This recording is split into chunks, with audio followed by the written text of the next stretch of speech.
আগামীকাল এই মাঠে বিজেপি, তীব্রামথা এবং আইপিএফটি রাজ্য নেতৃত্ব, সাথে পশ্চিম ত্রিপুরা লোকসভা কেন্দ্রের প্রার্থী বিপ্লব কুমার দেব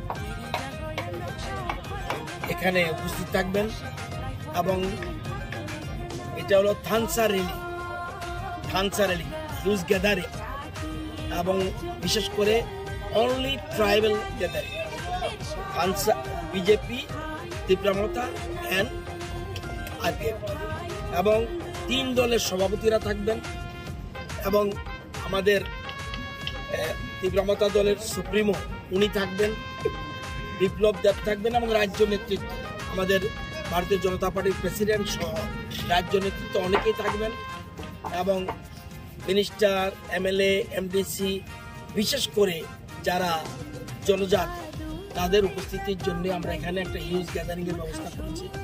নির্বাচনকে সামনে রেখে এটার জন্য প্রস্তুতি চলছে। এখানে তীব্রামথা এবং বিজেপি যৌথভাবে কাজ করছে, সুন্দর করে আমাদের স্টেজ সাজাচ্ছে, কীভাবে কোথায় থাকা যায়, গাড়ি আসলে কোথায় থাকবে, 4টা লোকেশন করা হয়েছে, 4টা লোকেশনে গাড়ি থাকবে। পরবর্তী সময়ে এখানে থাকলে জল খাওয়ার জন্য কোনো অসুবিধা আছে কিনা সেটা দেখার জন্য আমাদের ভলেন্টিয়াররা থাকবে। রাতব্যাপী সমস্ত কার্যকর্তারা কাজ করছেন।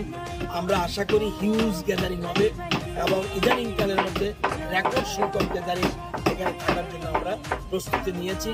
যদি দিনটা ভালো থাকে তাহলে আর কোনো চিন্তা করতে হবে না, এটা আমরা বুঝতে পারছি। খানানি সালো খরক বিশ্ব ভলেন্টিয়ার তংজাখা ও যে পান্ডানো চারি কিসানান ধরে এখানে প্রায় আমাদের প্রায় 500-র মতো ভলেন্টিয়ার, 2 দলে মিলে 3 দলে মিলে প্রায় 500 মতো ভলেন্টিয়ার থাকবে। ভলেন্টিয়ারদের আমরা আমাদের 3টা দলের মূল উদ্দেশ্য হলো থানচা, সেখানে ভলেন্টিয়ার না থাকলেও চলে, কারণ আমাদের সো ডিসিপ্লিন পার্টি, সুতরাং সবাই আমাদের যারা কার্যকর্তা আসবে এবং সমর্থকরা আসবে সবাই ডিসিপ্লিন, সুতরাং অন্য কোনো দরকার নেই। তবুও আমরা 500-র মতো ভলেন্টিয়ার্স এখানে রেখেছি যাতে জল খেতে যাতে কোনো অসুবিধা না হয়, তারপরে গাড়ি রাখতে কোনো অসুবিধা না হয়, এবং সেই জন্য আমরা ভলেন্টিয়ারের ব্যবস্থা রেখেছি। কোন ডিস্ট্রিক্ট থেকে আসবে এখানে? অনলি ওয়েস্ট ত্রিপুরা লোকসভা কেন্দ্রের যেখানে জনজাতি Tripurasa, mainly no পাঞ্চা, only Tripurasa. এমনি তো আমাদের প্রধানমন্ত্রী যখন আসবে পাঞ্চা, ত্রিপুরাসা সব যাবে, কিন্তু এটা আমরা ইচ্ছা করি আমাদের যারা জনজাতি মানুষ তাদের এখানে অ্যাসেম্বল করার চেষ্টা করছি।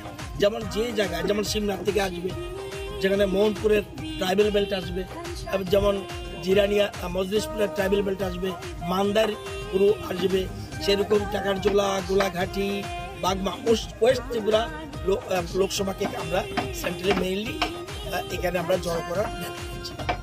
কালকের দিনে কি বার্তা থাকবে আপনার এই জনসভাতে? মূল জিনিস থানচা, দেশ রাজ্যের ডেভেলপমেন্ট, রাজ্যের অগ্রগতি।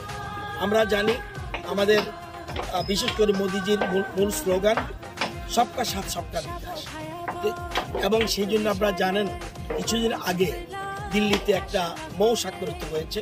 মূল উদ্দেশ্য হল সাংস্কৃতিক, অর্থনৈতিক এবং সামাজিক উন্নয়নের জন্য যা যা করার দিল্লি করবে। সেই জন্যই তীব্রামথা সহ সমস্ত দল আমরা ঐক্যবদ্ধ হয়েছি। এই 3টা দল ছাড়া আমি যদি বলি আপনাকে, কোনো দল আছে ত্রিপুরা রাজ্যে? হ্যাঁ, নামে আছে, মাঠে নেই। বর্তমানে বিজেপি, তীব্রামথা, আইপিএফটি মাঠে রয়েছে, আর অন্য কোনো রাজনৈতিক দল নেই বলে আমার বিশ্বাস। ভোটে দাঁড়িয়েছে, আপনারা রেজাল্টের পরে দেখবেন যে 2টা কেন্দ্রেই বিরোধীদের সবাই জামানত জব্দ হবে। জামানত জব্দ কীভাবে হয় জানেন? যা ভোট কাস্টিং হবে তার 1/6 কম যদি পায়, তার জামানত থাকবে না। আমার বিশ্বাস দুইটা কেন্দ্রে তাদের জামানত জব্দ হবে।